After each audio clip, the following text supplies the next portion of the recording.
ಓಂ ಶ್ರೀ ಗುರುಭ್ಯೋ ನಮಃ. ಫ್ರೆಂಡ್ಸ್, ಎಲ್ಲರಿಗೂ ನಮಸ್ಕಾರ. ಮಕರ ರಾಶಿಯ ಆತ್ಮೀಯ ಬಂಧುಗಳೇ, ಈ ವಿಡಿಯೋವನ್ನು ಸಂಪೂರ್ಣವಾಗಿ ಗಮನದಿಂದ ನೋಡಿ, ಯಾಕೆಂದರೆ ಇದು ನಿಮ್ಮ ಜೀವನದ ದಿಕ್ಕನ್ನೇ ಬದಲಾಯಿಸಬಲ್ಲ ಮಹತ್ವದ ಸಂದೇಶವಾಗಿದೆ. ಜೀವನದಲ್ಲಿ ಎಲ್ಲವೂ ಸರಿಯಾಗಿದೆ ಎಂದು ನೀವು ಭಾವಿಸುವ ಕ್ಷಣದಲ್ಲೇ ಒಂದು ಅಜ್ಞಾತ ಅಪಾಯ ನಿಮ್ಮತ್ತ ನಿಧಾನವಾಗಿ ಹೆಜ್ಜೆ ಇಡ್ತಾ ಇದೆ. ಶನಿದೇವನ ಪ್ರಭಾವದಿಂದ ನಿಮ್ಮ ಬದುಕಿನಲ್ಲಿ ಹೊಸ ಅವಕಾಶಗಳು, ಹೊಸ ಹಣಕಾಸಿನ ಮಾರ್ಗಗಳು, ಗೌರವ ಮತ್ತು ಸ್ಥಾನಮಾನ ಹೆಚ್ಚಾಗುವ ಕಾಲ ಆರಂಭವಾಗ್ತಾ ಇದೆ. ಆದರೆ ಅದೇ ಸಮಯದಲ್ಲಿ ಒಂದು ಸೂಕ್ಷ್ಮವಾದ ಎಚ್ಚರಿಕೆಯನ್ನು ನೀವು ನಿರ್ಲಕ್ಷ್ಯ ಮಾಡಿದರೆ ನಿಮ್ಮ ಸಂಪೂರ್ಣ ಶ್ರಮ ವ್ಯರ್ಥವಾಗುವ ಸಾಧ್ಯತೆ ಇದೆ. ಮಕರ ರಾಶಿಯವರು ಸಹಜವಾಗಿ ಶಾಂತ ಸ್ವಭಾವದವರು, ಗಂಭೀರ ಚಿಂತಕರು ಮತ್ತು ನಂಬಿಕೆ ಇಟ್ಟವರನ್ನ ಕೊನೆಯವರೆಗೂ ಕೂಡ ಕೈ ಬಿಡದವರು. ಆದರೆ ಇದೇ ಗುಣ ನಿಮ್ಮ ಜೀವನದಲ್ಲಿ ದೊಡ್ಡ ದುರ್ಬಲತೆಯಾಗುವ ಸಾಧ್ಯತೆ ಕೂಡ ಇದೆ. 2026ರ ಆರಂಭದಲ್ಲಿ ನಿಮ್ಮ ಸುತ್ತಲೂ ಇರುವ ಜನರ ಬಳಿ ಮುಖಗಳು ನಿಧಾನವಾಗಿ ಬಯಲಾಗುತ್ತೆ. ವಿಶೇಷವಾಗಿ ಒಬ್ಬ ಮಹಿಳೆಯ ಪಾತ್ರ ನಿಮ್ಮ ಜೀವನದಲ್ಲಿ ಅತಿ ಮಹತ್ವದ ತಿರುವನ್ನು ತರುತ್ತೆ.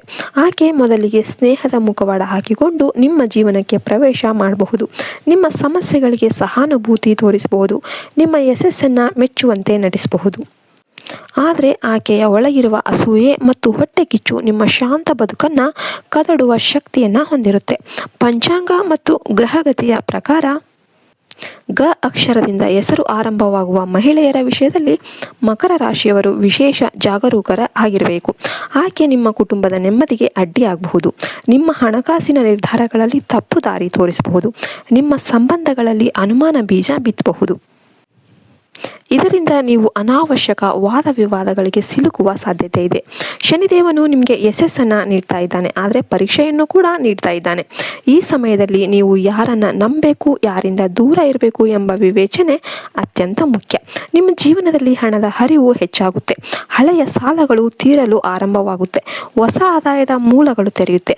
ಆದರೆ ಇದೇ ಸಮಯದಲ್ಲಿ ಅನಗತ್ಯ ಖರ್ಚುಗಳು ಕೂಡ ಹೆಚ್ಚಾಗಬಹುದು. ಆದ್ದರಿಂದ ಹಣಕಾಸಿನ ವಿಚಾರದಲ್ಲಿ ಕಣ್ಣು ಮುಚ್ಚಿಕೊಂಡು ಯಾರ ಮೇಲೂ ನಂಬಿಕೆ ಇಡೋದಕ್ಕೆ ಹೋಗಬೇಡಿ. ನಿಮ್ಮ ಮಾತು ಮತ್ತು ನಿಮ್ಮ ವರ್ತನೆ ಬಹಳ ಮುಖ್ಯ. ಕೋಪವನ್ನು ನಿಯಂತ್ರಣ ಮಾಡಿ, ಮೌನವೇ ನಿಮ್ಮ ಶಕ್ತಿ ಎಂಬುದನ್ನು ನೆನಪಿಡಿ. ಪ್ರತಿದಿನ ಹನುಮಾನ್ ಚಾಲಿಸ ಅಥವಾ ಶನಿ ಸ್ತೋತ್ರ ಪಠನೆ ಮಾಡೋದ್ರಿಂದ ನಕಾರಾತ್ಮಕ ಶಕ್ತಿಗಳು ದೂರವಾಗುತ್ತೆ. ಮನೆಯ ಮುಖ್ಯ ಬಾಗಿಲ ಬಳಿ ಲೋಳೆ ಸರ ಗಿಡ ಅಥವಾ ತುಳಸಿ ಇಡೋದು ದೃಷ್ಟಿಕೋನ ನಿಮಗೆ ನಿವಾರಣೆಗೆ, ಎಂಥ ದೃಷ್ಟಿ ದೋಷ ಇದ್ರೂ ಕೂಡ ನಿಮಗೆ ಎಲ್ಲ ನಿವಾರಣೆಯಾಗಿ ಸಹಾಯಕ. ಹಿರಿಯರಿಗೆ ಗೌರವ ನೀಡೋದು ತುಂಬಾ ಇಂಪಾರ್ಟೆಂಟ್. ಬಡವರಿಗೆ ಸಹಾಯ ಮಾಡೋದು ಶನಿದೇವನ ಕೃಪೆ ಪಡೆಯುವ ಸರಳ ಮಾರ್ಗಗಳು. ಹಿರಿಯರ ಮಾತು ಕೇಳಿ, ಹಿರಿಯರನ್ನು ನಮಸ್ಕರಿಸಿ, ಹಿರಿಯರ ಆಶೀರ್ವಾದ ಪಡೆದುಕೊಳ್ಳಿ. ಮಕರ ರಾಶಿಯವರೇ, ಈ ಸಮಯದಲ್ಲಿ ನೀವು ಜಾಗರೂಕರಾಗಿರಿ. ನೀವು ಜಾಗರೂಕರಾಗಿ ನಡೆದುಕೊಂಡಿದ್ದೆ ಆದರೆ ನಿಮ್ಮ ಜೀವನದಲ್ಲಿ ಇನ್ನು ಮುಂದೆ ಹಿನ್ನಡೆ ಎಂಬ ಪದವೇ ಇರೋದಿಲ್ಲ.